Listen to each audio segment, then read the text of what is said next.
Question po, Attorney Nica. Ano ba yung kailangan po namin intindihin pagdating po sa writ of kalikasan? Explain it to us in the simplest terms.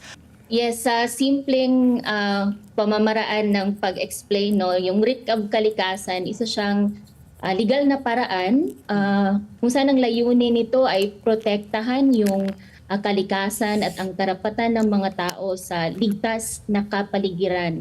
So parang kung iisipin natin, para siyang pananggalang na pwedeng gamitin kapag may ginawa o planong gawin ng isang tao, isang kumpanya, or even ang ahensya ng gobyerno na maaaring makasira palaki sa kalikasan.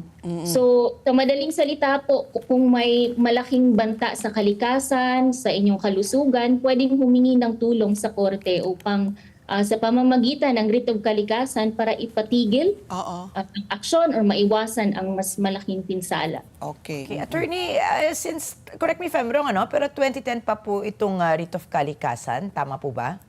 Yes As po. earlier. So kung noon pa po yan, bilangin natin yung petsa ngayon, 2010, ano na ngayon, 16 years, 16 diba? years. Bakit po hanggang ngayon, meron pa rin po tayong mga issues sa Angat Watershed, meron pa rin po tayong issues dyan sa Navotas landfill.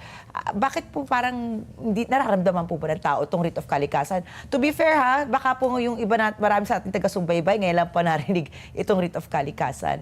So ano pong ipin meron itong writ of kalikasan?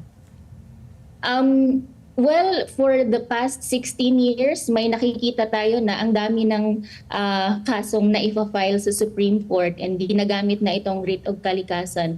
Although when we see it from the national perspective, marami pa din po ang hindi alam na available pala remedyo na ito. Pero compared to like 5 years ago, 10 years ago, I think mas marami ng mga abogado, mga NGOs na gumagamit and alam na available pala. Although when we talk about effect, medyo, of course, it's a legal remedy. May mga opposite sides and they have to argue their position. And unfortunately, kung bibilangin natin sa mga na-file na kaso, marami pa din po ang mga nadi-dismiss na petition pag ginagamit ang writ of kalikasan kasi hindi napatunayan na may nangyaring damage. Yun po, in terms of presenting the evidence, dun tayo nagkakaproblema.